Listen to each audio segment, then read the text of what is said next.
and on the address it came back as insufficient to deliver. So, good evening, board members and residents. I'd like to call to order our regular board meeting for Monday, July 13, 2015.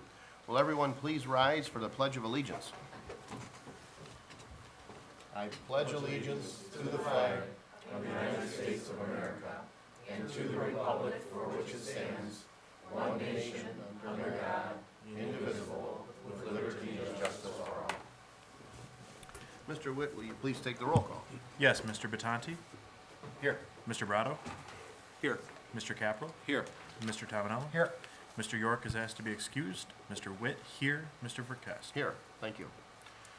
Next on our agenda is the approval of the consent agenda, including approval of the regular board meeting minutes of June 22nd, 2015, approval of the bills in the amount of $997,687.36, approval of the Southeast Michigan Council of Governments 2015-2016 annual membership dues in the amount of $2,675, and approval to pay the $2,500 deductible to the insurance company for representation in Raymond Elder versus Charter Township of Harrison. Mr. Supervisor, I just had there's a correction to the June 22nd meeting minutes. In the approval of the regular board meeting minutes on page 1, it should read June 8th, 2015. The date was omitted. And then down in the motion, it had read May 26th, 2015. It should read June 8th, 2015. Let's see that. All right, so there's a proposed correction to the June 22nd regular board meeting minutes along with that consent agenda. Is there a motion? Motion to approve the consent agenda with the aforementioned changes, All with right. the bills in the amount of $997,687.36. We have a motion by Mr. Tominello. Is there support? Support. Support by Mr. Batanti. Discussion, board members. Hearing none and seeing no public comment, all those in favor signify by saying aye. Aye. Those opposed? Motion carries. Thank you, board. Next is our approval of the regular agenda. I didn't hear any proposed revisions. If there are none, I'd be looking for a motion to approve the agenda as presented. So moved, Mr. Supervisor. All right, we've got a motion by Mr. Tominello. Is there support? Support. Support by Mr. Caprell. Discussion, board members? Hearing none and seeing no public comment, all those in favor signify by saying aye. Aye. Those opposed? Motion carries. Thank you. Next is announcements. The Inspirations Garden Tour 2015, which is hosted by Our Beautification, is scheduled for Saturday, July 25th from 9 a.m. to 4 p.m. Tickets are $10 and are on sale at the treasurer's office, can be purchased also the day of the event at the Tucker Senior Center for $15. The Inspirations Garden Tour is a tour that's touring gardens in Harrison Township and highlighting residents' gardens. Also, if you have a need for more information about this or any township event, you can call the supervisor's office, 586-466-1445, or certainly we encourage you to visit our website, harrison-township.org. Does the board have any other announcements? I just have one short announcement for the Parks and Recreation Committee. We are having a free movie night. It's August 27th, and there'll be more details on the website, but it's a free movie for the kids, and there's music for the adults, so it's a nice, and it's at Waterfront Park. All right, good. That's a good event each year, so we'll look forward to hearing more about that. Thank you. We also have an announcement from the Library Committee, so we'd encourage them to come forward now. Is that right?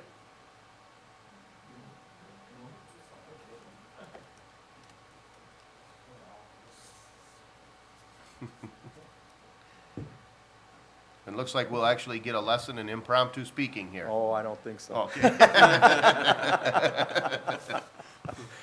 Mr. Verkest, Mr. Witt, and members of the board.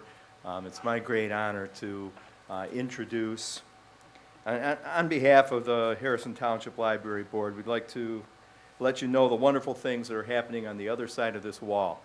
And to explain these things to you, I'd like to introduce our new library director, Dan Hutchins, at this time.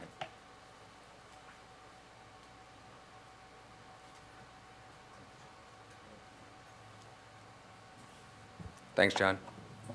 Hello, Hello.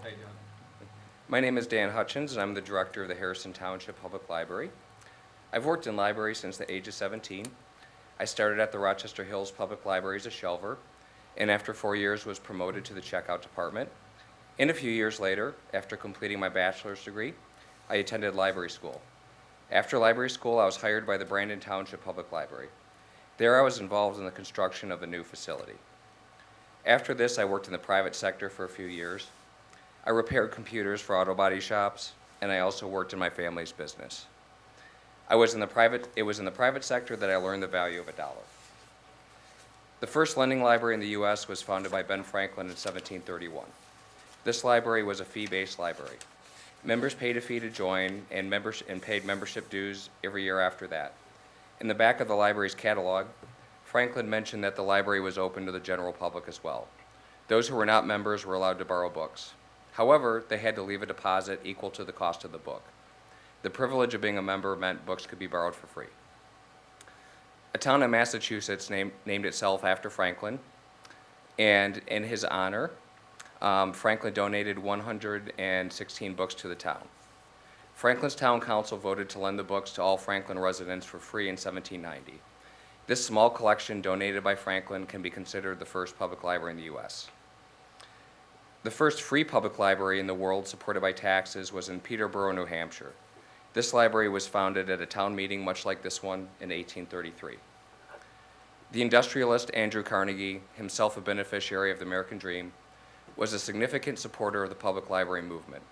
Before he passed away, Carnegie gave over $350 million, much of it to build public libraries. Carnegie built 1,689 libraries in the U.S. Carnegie believed in giving to, and I quote, the industrious and ambitious, not those who need everything done for them, but those who, being most anxious and able to help themselves, deserve and will be benefited by help from others. He further stated, a library outranks any other one thing a community can do to benefit its people.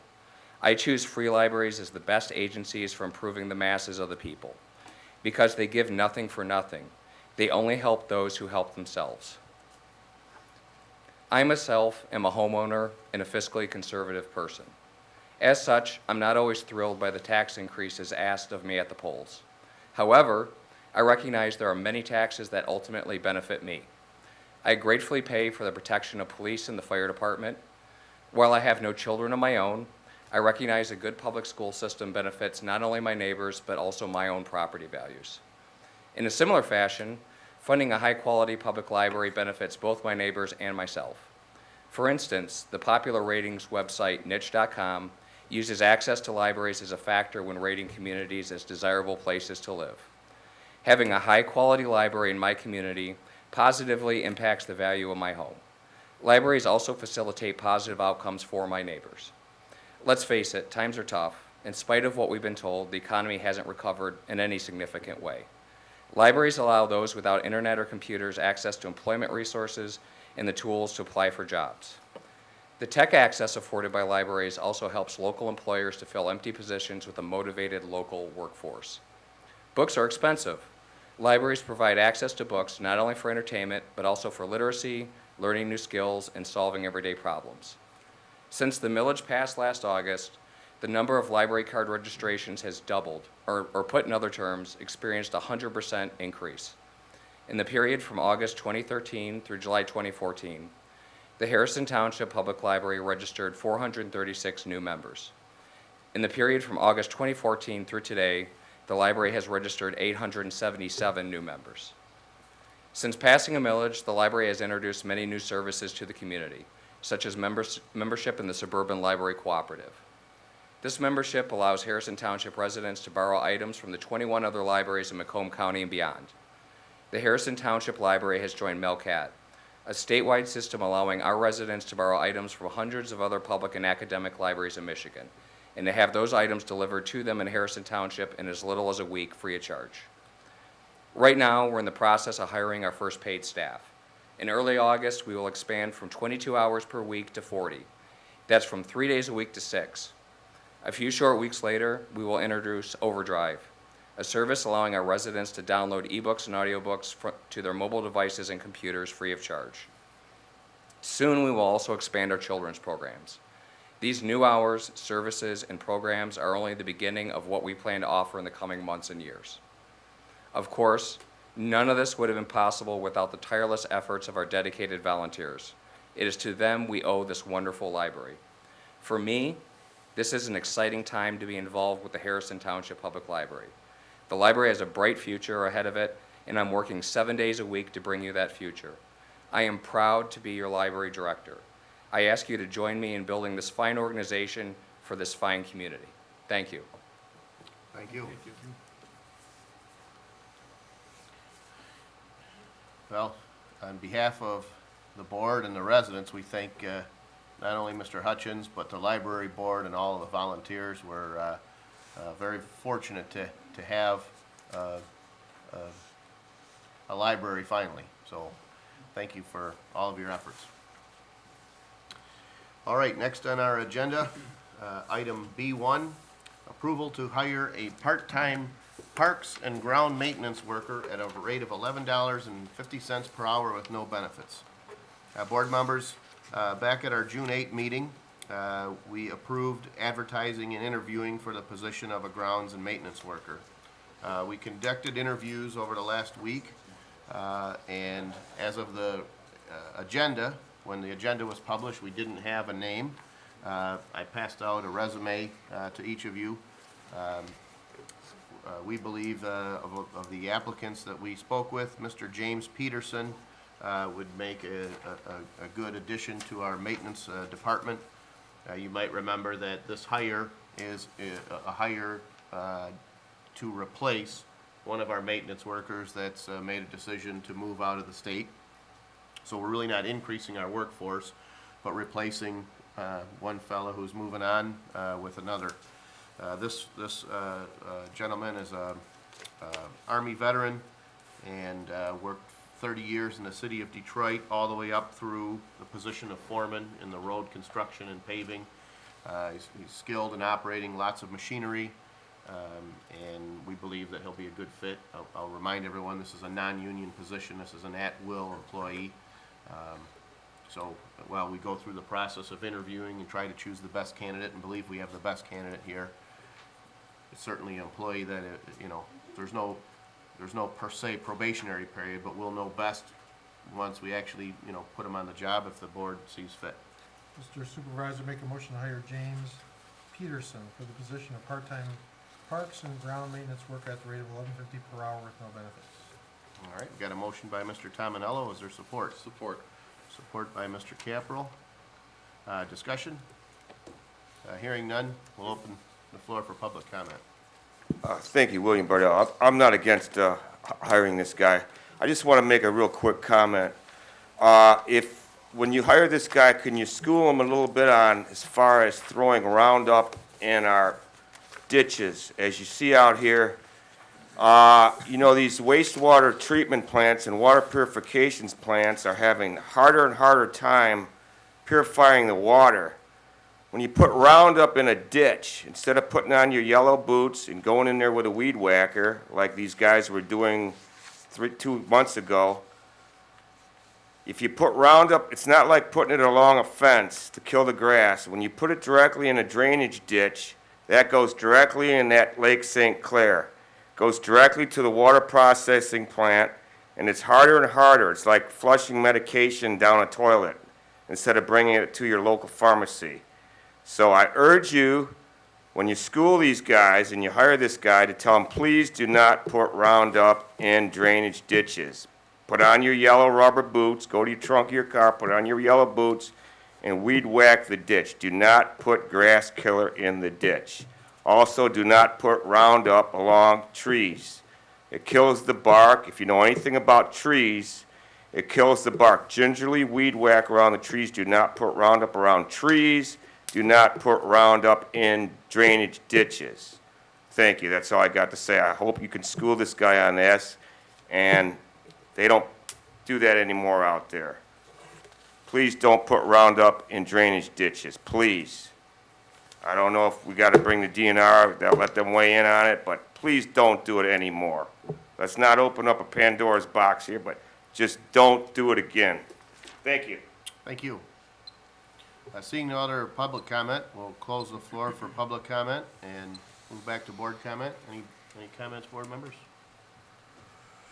Hearing none, we've got a motion by Mr. Tominello with support by Mr. Caproll to hire Mr. James Peterson Jr. for the position of part-time grounds and parks maintenance worker at a rate of $11.50 per hour with no benefits. All those in favor signify by saying aye. Aye. Those opposed? Motion carries. Thank you, board. Next on our agenda is item B2 regarding a waste hauler and refuse fund disbursement policy. Board members, our recently executed waste hauler contract includes a cost reimbursement for the billing services that we provide. In addition, our refuse fund has accumulated a balance due to late fees charged on water bills. We need a consistent and written method of dispersing these funds. I wrote up a policy proposing to the board on how these funds would be dispersed. There are costs both to the general fund as well as to the water and sewer fund for the collection and administration of the single waste hauler program. So the policy, in essence, proposes that we take any funds that are collected from the waste hauler and through late fees and disperse them 30%, 70%. 30% to the water and sewer fund, 70% to the general fund. So that's the proposed policy. There's a little bit more verbiage to it, but that's basically what I'm proposing. I don't know if there's any thoughts, discussion, or a motion.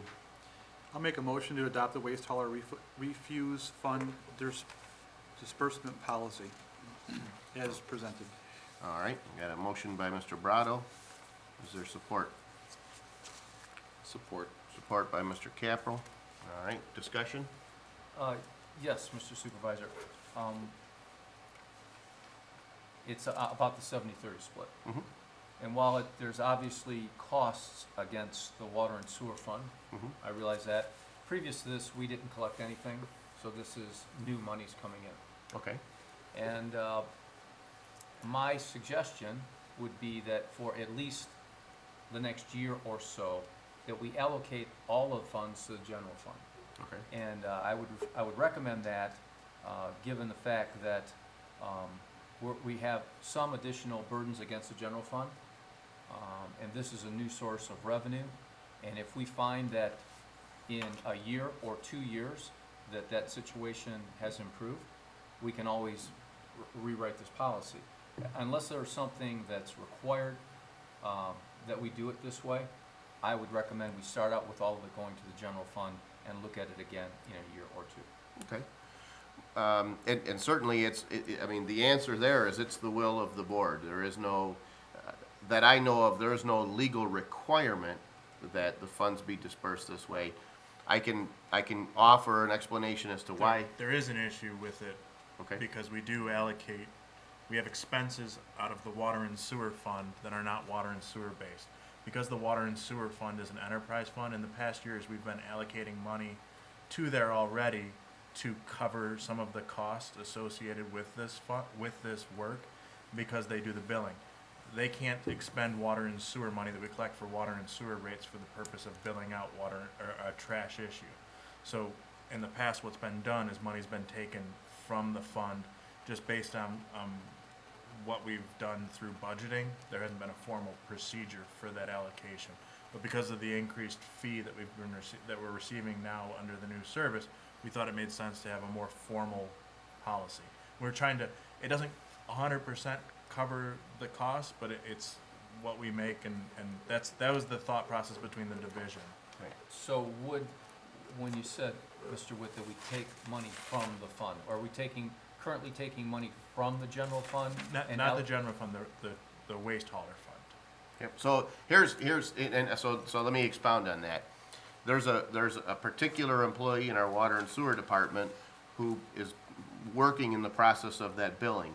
So in our budget, we're saying that some of her wages are being allocated as an expense to the refuse fund. Okay. What we're saying is, as an alternative, this policy would say that we're gonna take 30% of any revenue generated by the process of doing the waste hauler and put it into the water and sewer fund as our best estimate to cover those costs, so that because as Mr. Witt said, the water and sewer fund is an enterprise fund. Those funds are not, commingled.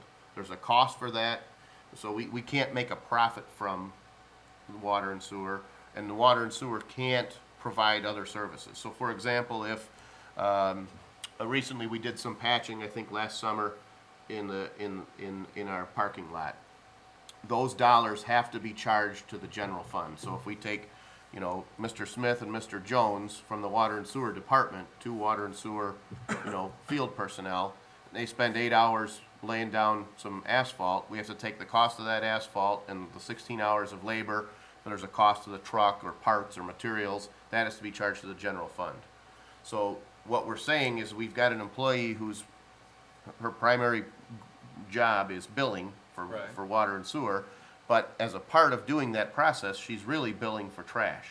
So in the past, what we've done is we've taken a portion of her salary and allocated it to the refuse fund. As an alternative, now what we're saying, and again, and I'm not trying to convince you we should do this, I'm giving you an explanation as to why. What we're saying is we're saying we'll take some percent of any revenue generated from this and allocate it to the water and sewer fund as compensation through a policy to pay for that service that they're providing that's non-water and sewer related. Now, we can alter the percentages. It doesn't have to be 70-30. Could be some other ratio. We felt it better to have a policy in place saying, here's how we'll always allocate it. We can adjust as time goes on. And we can make it zero, but if we make it zero, then we'll have to continue to budget some of that person's salary to the fund. And I guess, without burdening this too much, No, it it's would okay. seem to me that we're gonna roughly take 100,000, or this is about 100,000 a year, or 110,000. Yeah, 110, yep. I would, unless there's and I understand what has been said, but unless there's another overreaching reason, I would still prefer that at least in the beginning, we allocate it all. I see that as another 35,000 going into the general fund, which in a matter of 2 years is 70,000, and I think that's a significant sum. So I would, thank you for that explanation. I would still propose that we handle it in that manner, at least for the time being. Well, so in the interest of continuing the discussion, it isn't the notion, so my question to you would be, is it the notion, are you opposed to the notion that some funds go to water and sewer, or are you opposed to the volume, the amount? That you're saying 33,000 is feel is excessive? I wouldn't, I guess if we lowered it initially, that I might support it to maybe 10%. I'm just picking a number. Mhm. More out of my concern over the general fund. Well, and I understand, there's a, when you think of the salary and benefits, the total cost of an employee, I know we didn't come prepared for those numbers, but, that number reaches, maybe an $80,000 figure. So if you say, well, that person spends, say 20% of their time, that's at least $16,000. If that happens to, carry over to multiple employees, or maybe that burden is spread across others, I think at least, I think at least 20% is warranted. But it's again, it's for Right. discussion. And we spoke with the finance director and said, hey, what's a reason, what is our cost out of the water and sewer fund? And he said, if you did 30/70, you're probably not covering the 100% the true cost. He goes, it's a good estimate. He goes, but it changes based on, right now we're going through a probably higher call volume than we did last year, just because of that changeover. And so it's not just the one senior account bookkeeper that gets it. It's the account bookkeeper and it's the clerk. Administrative clerk. So, I mean, even if we said 100% goes to general fund, I can tell you the finance director is still going to recommend that a portion of that cost gets billed out, so that 100% that goes to general fund will just be less. Right. So in other words, let's say we put in 110, we would later be approving a budget where we'd be taking some out. We were trying to adopt a policy where we establish some split. Now, there's no urgency to this policy. If we would like to hear from the finance director at a future meeting, we can talk about that number, or if you said, in the meantime, we can table this and you'd like to have anyone wants to have a discussion with the finance director, there is no urgency. This is more establishing a policy, and I will add also, and I didn't say this earlier, but when we went through the audit, the auditor goes through I forget what basically like the last meeting with 3 full-time officials before they present the audit to the Board of Trustees for adoption. And one of the things that we talked about is that if you pay the water bill late, there's a 10% late fee. That 10% late fee is assessed on the whole bill. So what happens is over a period of time, those late fees accumulate. They're not a significant sum in any one year, but each year he speaks of this refuse fund and saying, well, this fund keeps growing. And we had a discussion of saying, well, there's really no reason it should grow. We should have a policy to say, what do we do with that? Because there was no real expense to collect the late fee.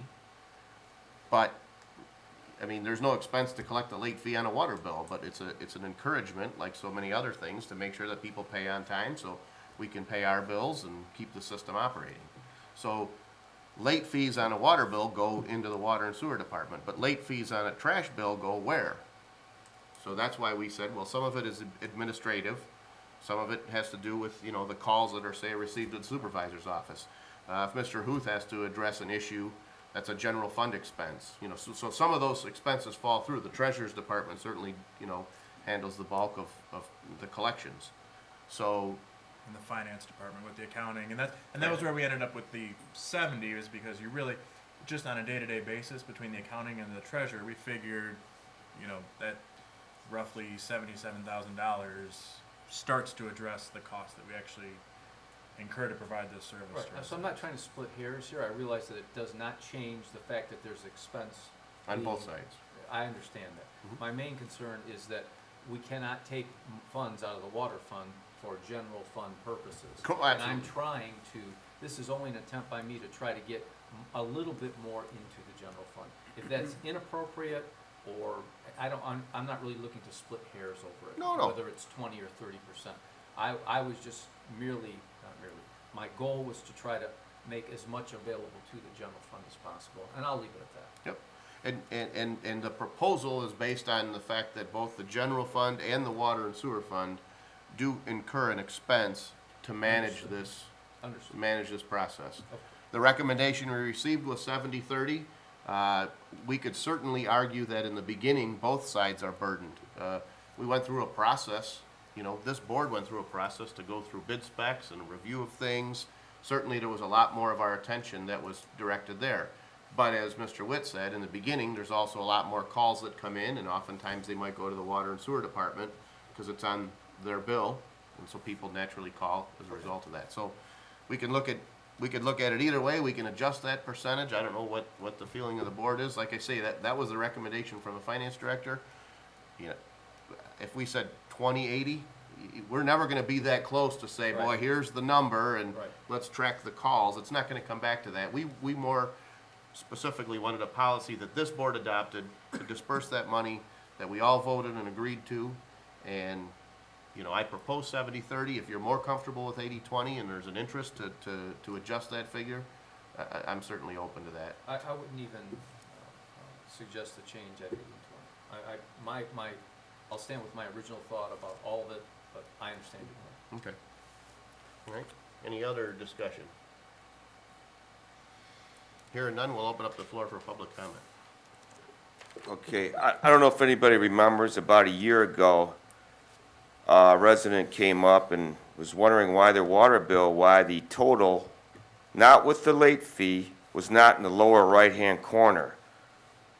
and why the bill didn't go out, and there was only, you were allowed maybe 10 days or something, I don't remember what it was, to pay the bill. With your car registration, you notice they do the same thing. It's not in the lower right-hand corner. What's in the lower right-hand corner on your car registration is all these other park passes and late fees. So basically the same thing is with our water bill.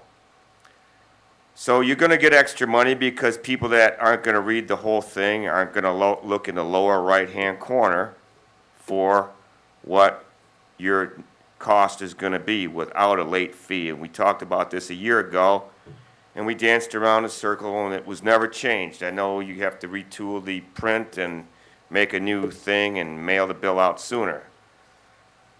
I suggest that we put all this money in the general fund because we're going to have to start laying off firemen. We have legacy costs in the fire department. We don't want a tax increase.